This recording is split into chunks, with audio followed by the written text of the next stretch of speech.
नमस्कार, शाम के 7 बजे हैं। खबर दमदार के इस वक्त के बुलेटिन के साथ हाजिर हूं मैं अनुपम। प्रदेश की हर छोटी बड़ी खबरों को लेकर मेरठ से खबर है, जहां पर एक होटल के कमरे में चोरी छुपे कपल का वीडियो बनाते और उसे वायरल करने का मामला सामने आया है। आशंका जताई जा रही है कि होटल कर्मियों ने हनी ट्रैप या फिर ब्लैकमेलिंग के उद्देश्य से इस वीडियो को बनाया है। इस मामले में तेजस होटल का नाम सामने आया है। एसपी सिटी ने बताया है कि मामले की जांच की जा रही है। अहम बात यह है कि यह hotel history sheeter Amit Mirinda से जुड़ा हुआ है। पहले भी कई आपराधिक गतिविधियों में इस होटल का नाम सामने आ चुका है। गैंगस्टर अमित मिरिंडा के D155 गैंग पर 30 से ज्यादा मुकदमे दर्ज हैं। बता दें कि पुलिस पहले भी 5 हथियार तस्करों को इसी होटल से पकड़ चुकी है। देखिए, एक वीडियो वायरल हो रहा है जिसमें एक कपल की वीडियो कुछ लोग चोरी चुपके से बना रहे हैं। ये थाना मेडिकल का बताया जा रहा है। इसमें पुलिस द्वारा संज्ञान ले लिया गया है। इसमें इसकी जांच की जा रही है और जांच में जो भी तथ्य सामने आएंगे उसके अनुसार इसमें अग्रिम विधिक कार्रवाई की जाएगी। अच्छा, ऐसे ही बताया जा रहा है कि होटल किसी गैंगस्टर का है। देखिए, जैसे बताया, इसमें अभी बताया ये होटल तेजस है और ये अमित मिरिंडा नाम का एक गैंगस्टर है और ये HSB है हमारे नौचंदी थाना क्षेत्र से, उससे इसका लिंक बताया जा रहा है। इसमें जाँच की जाएगी और इसमें जो भी तथ्य सामने आएंगे और इसका अगर इन्वॉल्वमेंट भी आएगा उसके अनुसार इसमें अग्रिम विधिक कार्रवाई की जाएगी। अंबेडकर नगर से खबर है, जहां पर किचौछा दरगाह में सायरीनों से वसूली का वीडियो वायरल हुआ है। गुलजार नाम के युवक पर जो आरोप है, वो सायरीनों से जबरन पैसे वसूलता था। वीडियो वायरल होने के बाद पुलिस ने आरोपी को गिरफ्तार किया है। दरगाह के मुख्य द्वार पर वसूली करने का वीडियो सामने आया है। बसखारी थाना क्षेत्र के किचौछा दरगाह का यह पूरा मामला है। संज्ञान में लेते हुए बसखारी पुलिस ने आरोपी को गिरफ्तार किया है। जानकारी मिली कि एक वीडियो वायरल हो रहा है जिसमें एक व्यक्ति के द्वारा दरगाह की चौचा में आए हुए जायरीनों से पैसा वसूला जा रहा है। इस संदर्भ में अवगत कराना है कि थाना बसखारी पुलिस द्वारा इस व्यक्ति की पहचान की गई। तो यह गुलजार पुत्र आस मोहम्मद निवासी दरगाह रसूलपुर का रहने वाला है, थाना बसखारी का। इसको पुलिस के द्वारा गिरफ्तार कर लिया गया है और इसके विरुद्ध आगे बढ़ते हैं। कानपुर से खबर है, जहां पर क्राइम ब्रांच की टीम ने ओडिशा से कानपुर में गांजे की अवैध तस्करी करने वाले एक अंतर्राज्यीय गिरोह का पर्दाफाश किया।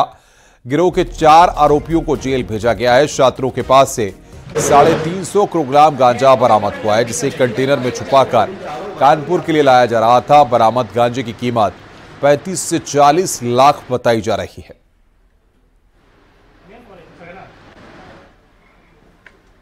यहाँ पे जो गांजा तस्करों के बारे में सूचना प्राप्त हो रही थी, तो ऐसे गांजा तस्करों के पीछे हमारी टीमें लगी हुई थी।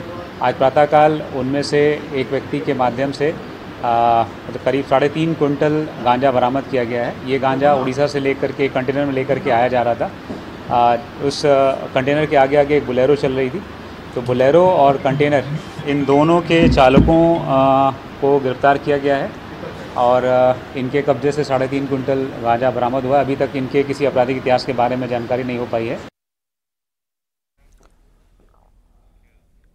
अमरोहा से खबर है, जहां पर बाइक सवार 3 बदमाशों ने पेट्रोल कर्मचारी से करीब 6 लाख की लूट की है। लूट का विरोध करने पर गार्ड पर हमला कर उसे घायल किया गया। दिन दहाड़े हाईवे पर लूट की घटना से पुलिस महकमे अब जांच पड़ताल में लगा हुआ है। थाना गजरौला क्षेत्र के नेशनल हाईवे 9 की यह घटना है।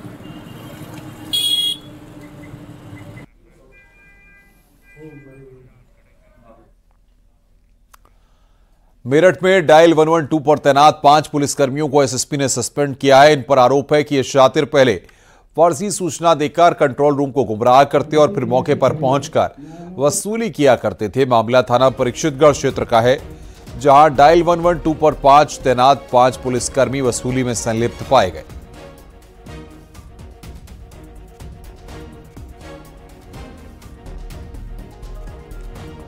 अमरोहा में बीती रात आधा दर्जन लोगों ने शराब पीने के बाद एक चिकन की दुकान पर फायरिंग कर दहशत फैला दी। साथ ही आरोपियों ने दुकानदार के साथ मारपीट भी की। सूचना पर पहुंची पुलिस मामले की जांच में लगी है। यह घटना नौगावा सादात थाना इलाके की है। दरअसल बिल देने के मामले में यह घटना घटी है।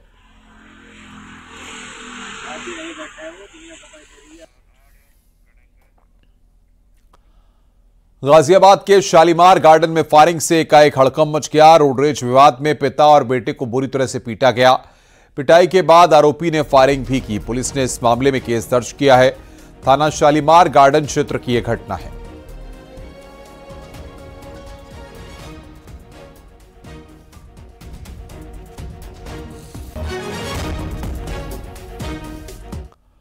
अयोध्या से खबर है, जहां पर टंकी पर चढ़े लड़के को पुलिस ने रेस्क्यू किया। इसके बाद पुलिस लड़के को थाने ले गई। लड़का मानसिक रूप से विक्षिप्त बताया जा रहा है और लड़का तमिल बोल रहा है। बता दें कि राम जन्मभूमि के नजदीक लड़का पानी की टंकी में चढ़ गया था। पुलिस ने कड़ी मशक्कत से उसे नीचे उतारा।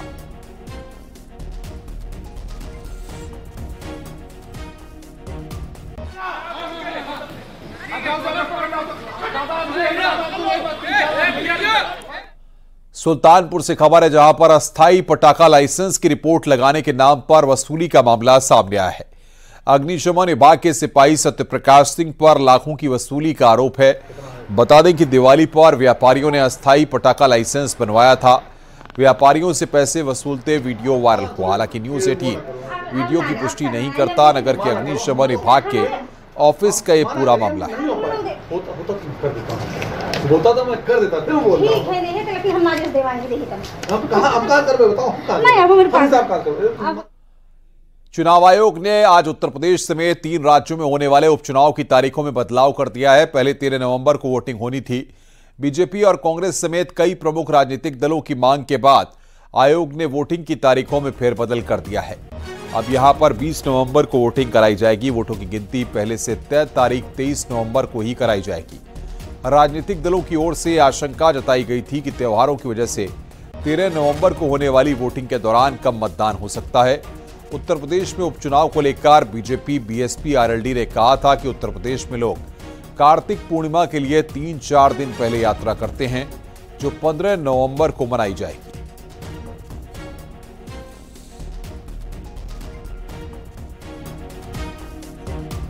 वहीं उपचुनाव की तारीख आगे बढ़ाए जाने पर यूपी सरकार में मंत्री कपिल देव अग्रवाल ने चुनाव आयोग का धन्यवाद जताया। उन्होंने चुनाव आयोग से तारीख आगे बढ़ाए जाने की मांग की थी।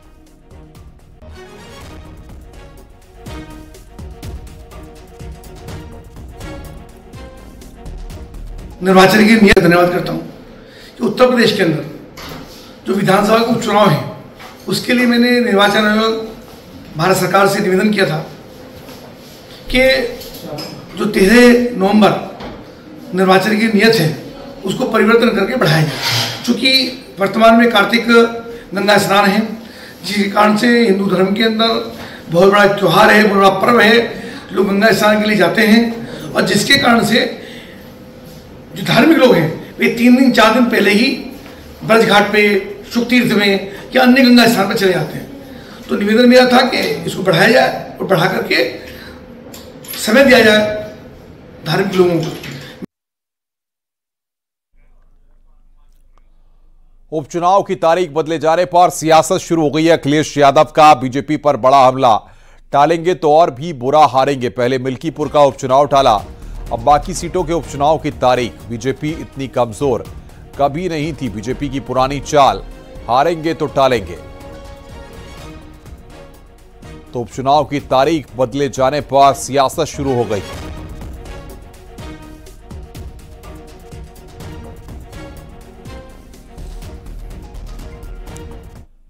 मैनपुरी से समाजवादी पार्टी की सांसद और अखिलेश यादव की पत्नी डिंपल यादव का कहना है कि चुनावों की तारीख बदल दी गई है। कहीं ना कहीं कोई हलचल बढ़ी है। बीजेपी जरूर ध्यान भटकाने के लिए ऐसा कर रही है। मैं समझती हूँ कोई हलचल मची हुई है, जिसके तहत यह जो सूचना शायद आप तक नहीं पहुंच पाई है अभी, लेकिन मेरे पास इस बार आपसे पहले सूचना पहुंच गई है। तो 20 नवंबर को चुनाव होंगे अब 13 तारीख की जगह। तो कहीं ना कहीं जहां हम लोग अच्छा कर रहे हैं और महाराष्ट्र में भी जहां समाजवादी पार्टी कुछ सीटों में चुनाव लड़ते हुए अच्छा करने का जो कार्य कर रही है, तो मुझे लगता है कहीं ना कहीं कुछ तालमेल बिठाते हुए ही यह जो डेट्स हैं ये बदली गई हैं। वहीं कांग्रेस के राज्यसभा सांसद इमरान प्रतापगढ़ी ने उपचुनाव की तारीख बदलने पर चुनाव आयोग और मोदी सरकार पर निशाना साधा। उन्होंने कहा कि वन नेशन वन इलेक्शन का ढोल पीटने वाली सरकार उपचुनाव भी एक साथ नहीं करा पा रही है। पहले डेट डिसाइड कर रहे थे तब अवकाश का पता नहीं था। त्योहार तो पहले से डिसाइड रहते हैं। दरअसल भारतीय जनता पार्टी उपचुनाव में बुरी तरह से हारने जा रही है, इसलिए परेशान है और चुनाव आयोग पूरी तरह से भारतीय जनता पार्टी का सपोर्ट कर रहा है। उनके मनचाहे हिसाब से चुनाव तय कर रहा है, उनके मनचाहे हिसाब से डेट दे रहा है, उनके मनचाहे हिसाब से अधिकारी सुनिश्चित कर रहा है। ये चुनाव आयोग की निष्पक्षता पर बहुत बड़ा प्रश्न चिन्ह है कि आप ऐसे कैसे, बिल्कुल चुनाव जब नजदीक आ जाए तो आप डेट आगे बढ़ा सकते हैं, पहली चीज। दूसरी महत्वपूर्ण बात यह है कि वन नेशन वन इलेक्शन का ढिंढोरा पीटने वाली सरकार इस तरह से वन नेशन वन इलेक्शन कराएगी। आप बाई इलेक्शन साथ में नहीं करा पा रहे हैं दो राज्यों के विधानसभा चुनावों के साथ, और आप बात कर रहे हैं वन नेशन वन इलेक्शन की। विधानसभा उपचुनाव प्रचार में बीजेपी अपनी पूरी ताकत झोंकेगी। सीएम योगी वेस्ट यूपी से प्रचार शुरू करेंगे। सीएम योगी 3 दिनों में सभी 9 विधानसभा सीटों पर जनसभा करेंगे। 8, 9 और 11 नवंबर को सीएम योगी जनसभाएं होंगी। उधर डिप्टी सीएम केशव प्रसाद मौर्य और ब्रजेश पाठक भी ताबड़तोड़ जनसभाएं करेंगे। 8 नवंबर को गाजियाबाद, कुंदरकी और मीरापुर में सीएम योगी की जनसभा होगी। 9 नवंबर को सीसामऊ, करहल और खैर में, 11 नवंबर को कटहरी, फूलपुर और मझवा में सीएम योगी की जनसभा होगी।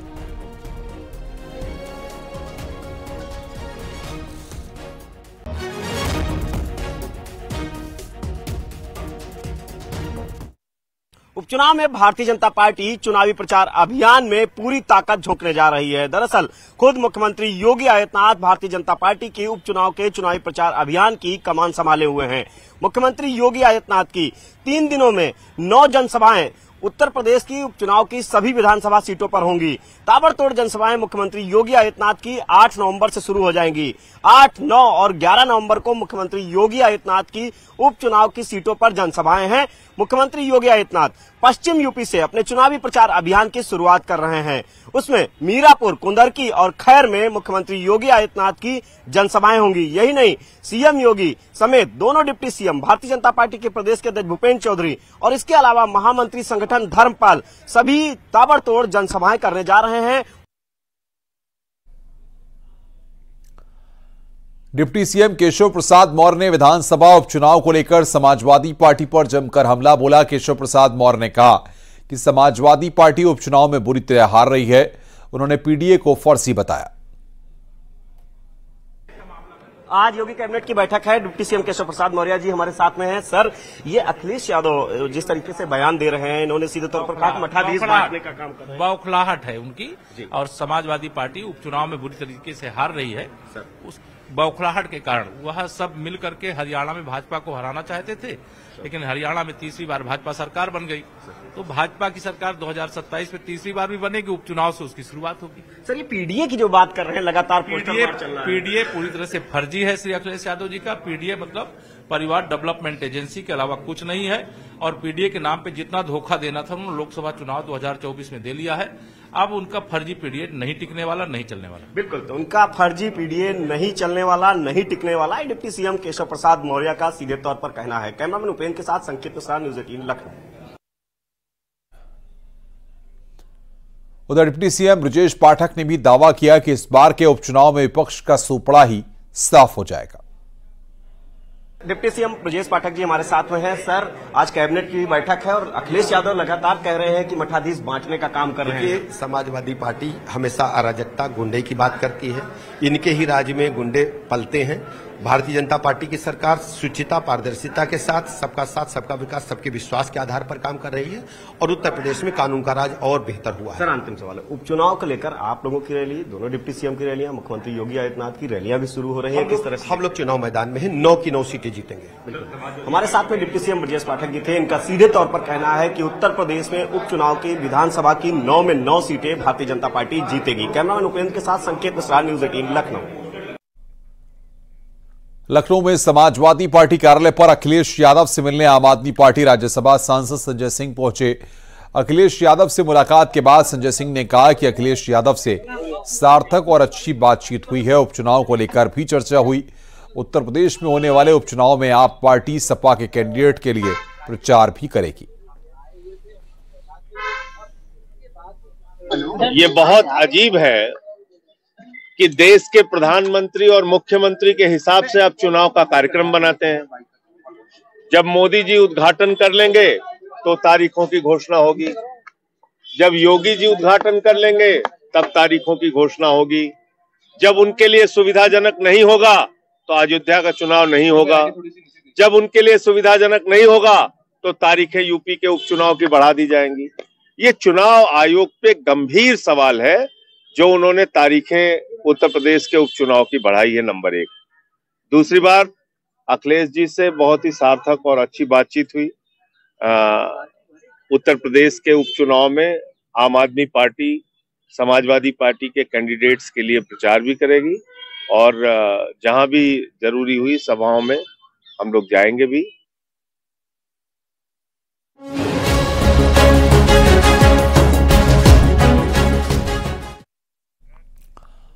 सीएम योगी के बयान के बाद एसपी और बीजेपी में पोस्टर वार जारी है। अब लखनऊ में समाजवादी पार्टी कार्यालय के बाहर अखिलेश यादव के पोस्टर लगाए गए हैं। पोस्टर पर लिखा है 2024 का जननायक, 2027 का महानायक। एसपी नेता जितेंद्र प्रताप सिंह ने यह पोस्टर लगाया है।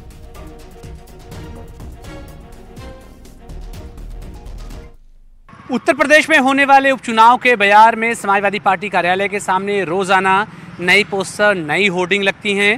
मुख्यमंत्री योगी आदित्यनाथ के बयान के बाद लगातार समाजवादी पार्टी के कार्यालय के सामने विभिन्न तरह के पोस्टर दिखाई देते हैं।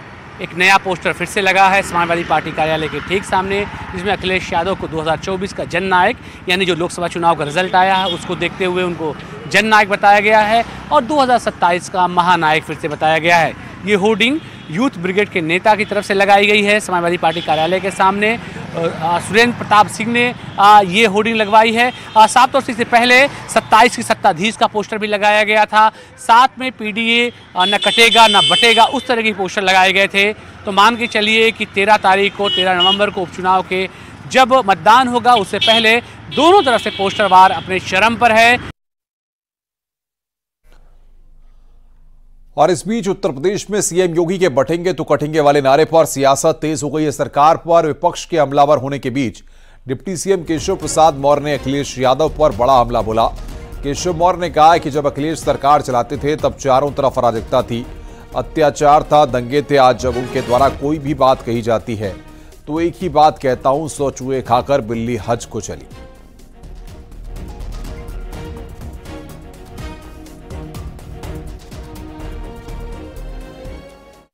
अखिलेश यादव जी के इस समय जो बयान आते रहते हैं उन बयान का एक ही जवाब है।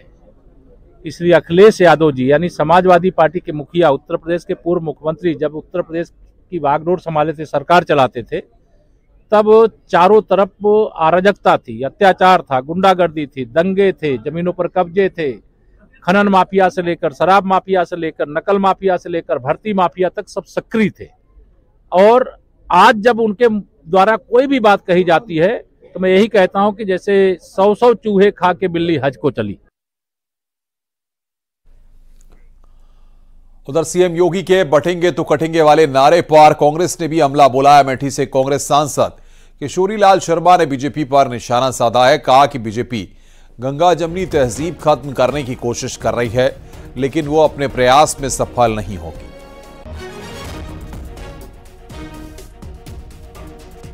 वो चुनाव के टाइम पे ऐसी हरकतें करते हैं, मतलब पूरी बीजेपी है, खाली योगी जी नहीं, पूरे बीजेपी का यही है कि समाज को बांटो और राज करो। क्योंकि ये गंगा जमनी तहजीब जो है ये हमारे यूपी की पहचान है, इसको नष्ट करने की कोशिश बीजेपी कर रही है और ये होगी नहीं कभी। क्योंकि यहाँ पे जो समाज है नीचे तक उनकी आपसी सांझ इतनी है कि वो इनके इतने करने से टूटने वाली नहीं है। बागपत में कांग्रेस के पूर्व जिला अध्यक्ष यूनुस चौधरी के खिलाफ पुलिस ने यौन शोषण समेत अन्य गंभीर धाराओं में केस दर्ज किया है। सीओ बड़ौत ने मुकदमा दर्ज करने और पुलिस कार्रवाई के बारे में जानकारी दी है। उन्होंने बताया कि वीडियो में दिख रही युवती के परिवार की शिकायत पर मुकदमा दर्ज हुआ है। जांच के बाद आरोपी के खिलाफ कार्रवाई की जाएगी। बता दें कि इसी मामले में कांग्रेस ने यूनुस चौधरी को जिला अध्यक्ष पद से हटा दिया है।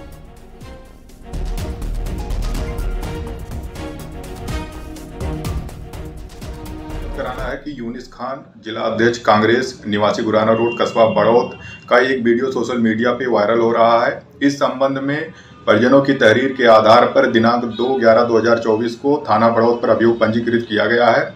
इस संबंध में थाना बड़ौद पुलिस द्वारा अन्य आवश्यक वैधानिक कार्रवाई की जा रही है। वृंदावन के बांके बिहारी मंदिर का एक वीडियो वायरल हो रहा है, जिसमें कुछ लोग मंदिर में लगे पत्थर के हाथी के मुंह से गिर रहे पानी को गिलास में लेकर पी रहे हैं। दरअसल ये वीडियो वृंदावन के विश्व प्रसिद्ध बांके बिहारी मंदिर का है। कुछ लोग इसे चरणामृत समझकर श्रद्धा पूर्वक पी रहे हैं। इस जल को लेने के लिए लोगों में होड़ मची है।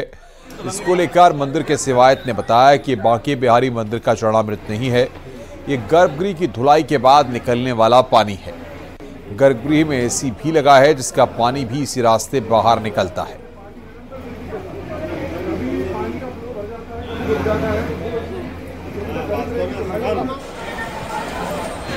नहीं, ये तो प्योर चरणामृत ही है, एसी का पानी नहीं है। हम लोग मुंबई से आए, खास इसकी महिमा सुन के आए हैं और इसकी प्यूरिटी हमेशा आबादित ही रहेगी। तो क्या बात करना चाहिए? ये है बांके बिहारी जी का चरणामृत है, तो इसलिए हम लोग इसको कलेक्ट करने के लिए कोशिश कर रही थी, लेकिन पहले काफी मिला था, अभी तो नहीं मिल रहा है, लेकिन पहले हम लोग ले चुके। ये जो भी कंट्रोवर्सी है सिर्फ 2-3 महीने पहले से शुरू हुई है, इसका कोई भी औचित्य नहीं है। कोई कहता है एसी का पानी है, कोई कहता है कि पैर धोते हैं, हाथ धोते हैं उसका पानी है। तो कौन ऐसा मूर्ख होगा जो ठाकुर जी के गर्भगृह में अपने हाथ और पैर धोएगा?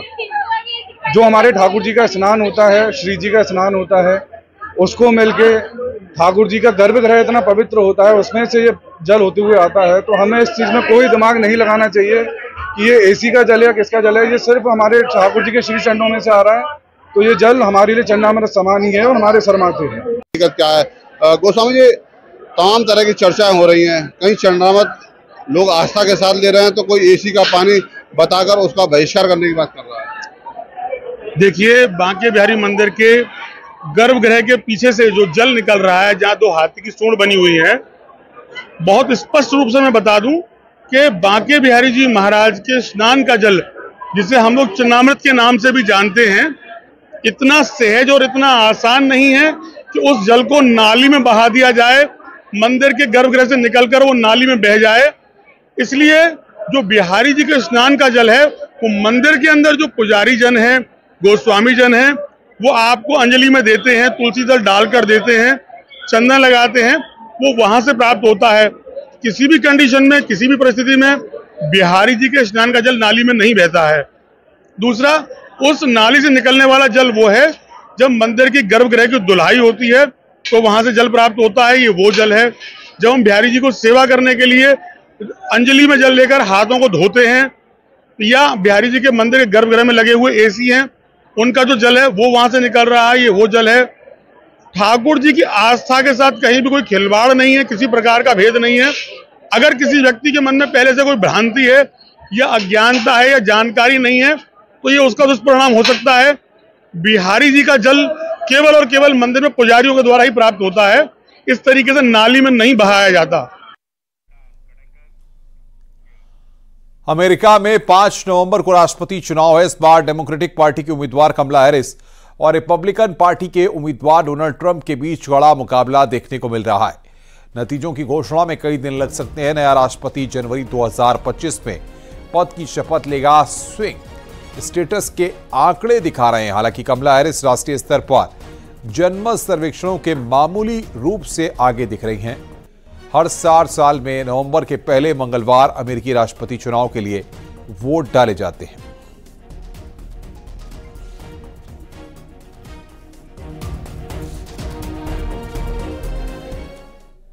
रुक रहे हैं यहां पर एक ब्रेक के लिए। खबरों का सिलसिला लगातार जारी है।